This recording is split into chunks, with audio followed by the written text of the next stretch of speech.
Bismillahirrahmanirrahim. Assalamu alaikum to everyone. 10th class, hope so you are all fine with the grace of Allah Almighty. Students, today we are going to discuss chapter number 15, water, and the topic is water as a solvent. Water को universal solvent बोला जाता है बेटा, ठीक है, because it dissolve to many things in itself. So let's start. On the next slide we are going to discuss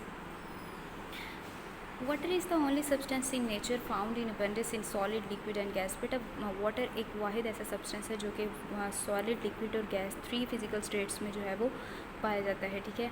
water is the main component in many foods. बहुत सारी जो ग़ज़ाएँ हैं, फूड हैं, उनका मेन कंपोनेंट जो है वो water है.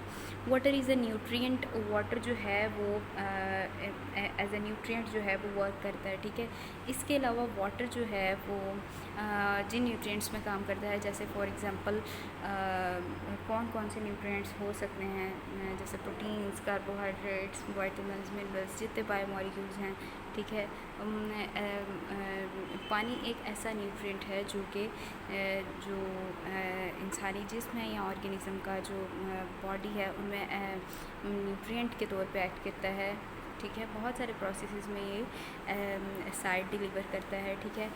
पानी का स्ट्रक्चर ऐसा है, chemically composed of 1 oxygen atom and 2 hydrogen atom. पानी के अंदर एक ऑक्सीजन एटम होता है, 2 हाइड्रोजन एटम होते हैं, ठीक है. इसमें कोवलेंट बॉन्ड मौजूद होता है, ठीक है. फिजिकल प्रॉपर्टीज़ पानी की हैं कि higher melting and boiling point, more surface tension होती है, लोअर डेंसिटी होती है, ठीक है. जब पानी आइस बनता है, greater ability to conduct energy, और एनर्जी को कंडक्ट करने के लिए इनके अंदर एबिलिटी ज़्यादा होती है.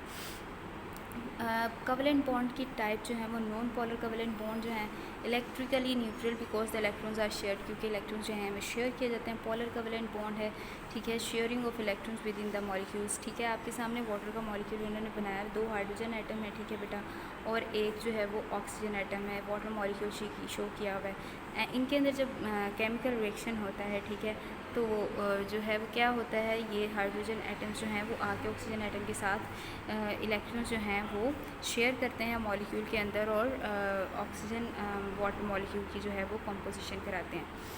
हाइड्रोजन बॉन्ड्स जो हैं, these are the attraction of a hydrogen end of 1 water molecule to the oxygen end of the other water molecule. यानी 2 वाटर मॉलिक्यूल हैं, H2O और H2O. अब H2O एक वाटर मॉलिक्यूल के H2O का जो हाइड्रोजन है उसका कंबाइन होना दूसरे वाटर मॉलिक्यूल के ऑक्सीजन के साथ, ये जो इनमें मौजूद होता है वो हाइड्रोजन बॉन्ड्स मौजूद होते हैं. हाइड्रोजन बॉन्ड्स जो हैं इंटरमॉलिक्यूलर हैं, यानी मॉलिक्यूल के दरमियान मौजूद हाइड्रोजन बॉन्ड्स होते हैं, ठीक है. इंटरमॉलिक्यूलर बॉन्ड्स जो हैं वो वीकर होते हैं कोवलेंट बॉन्ड से, ठीक है. In water the hydrogen of 1 atom is attracted to the oxygen of another. पानी के अंदर हाइड्रोजन एटम जो है वो ऑक्सीजन एटम के ज़रिए अट्रैक्ट होता है ऑक्सीजन एटम की तरफ. इसकी जो सरफेस टेंशन है ये क्या है कि force between molecules at the outside edge of a substance. Water has greater surface tension than most compounds. पानी के पास बहुत ज़्यादा सरफेस टेंशन होती है, ठीक है.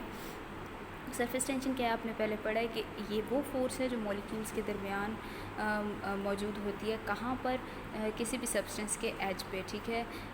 Glass full equal to convex, glass not full equal. जब आप एक ग्लास में पानी डालते हैं जैसे, तो अगर ग्लास को फुल करते हैं तो वो कन्वेक्स में होता है, और अगर ग्लास फिल अप ना हो पानी के साथ तो वो कनकेव शेप का होता है, ठीक है.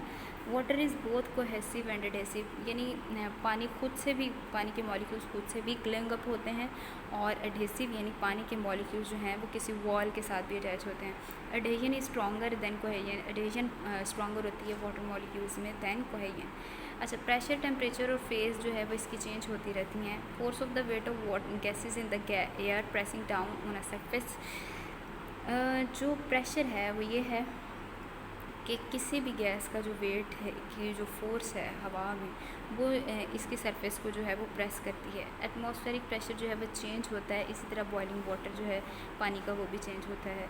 जितना ज़्यादा एटमॉस्फेरिक प्रेशर जो है वो हायर होगा उतना ही बॉइलिंग पॉइंट जो है उसका हायर होता जाएगा, ठीक है. जब वाटर रीच करता है बॉइलिंग पॉइंट पे 100 डिग्री सेंटीग्रेड पे, तो वो लिक्विड से गैस में तब्दील होना, यानी वेपर्स में चेंज होना स्टार्ट हो जाता है. Impact of impurities in water. Water के अंदर मौजूद जो इम्प्योरिटीज़ हैं उनका क्या असरात होते हैं. Anything added to a completely pure substance. पानी में अगर कुछ भी ऐसा मतलब इन्वॉल्व कर दिया जाता है, इंक्लूड कर दिया जाता है तो उसको हम इम्प्योरिटी बोलते हैं, ठीक है। Hot water could contain more impurities than cold water. Hot water के अंदर बहुत ज़्यादा इम्प्योरिटीज़ हो सकती हैं कोल्ड वाटर की निस्बत, ठीक है। नॉट ऑलवेज़ अनसेफ, हमेशा अनसेफ नहीं होता, ठीक है।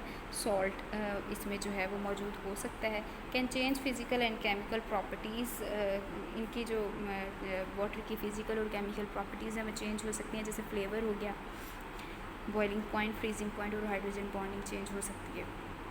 अच्छा बेटा, फूड प्रिपेयर करने में पानी का फंक्शन क्या है? इसके दो फंक्शंस हैं, ठीक है। ये मीडियम है, हीट को ट्रांसफ़र करता है। जैसे आप कुक करते हो पास्ता, तो होता क्या है, किस तरह से वो पक जाता है, हीट, पानी में जो हीट होती है वो इन जो पास्ताज नूडल्स हैं इनके अंदर जाती है और इनको फिर कुक कर देती है। इसी तरह से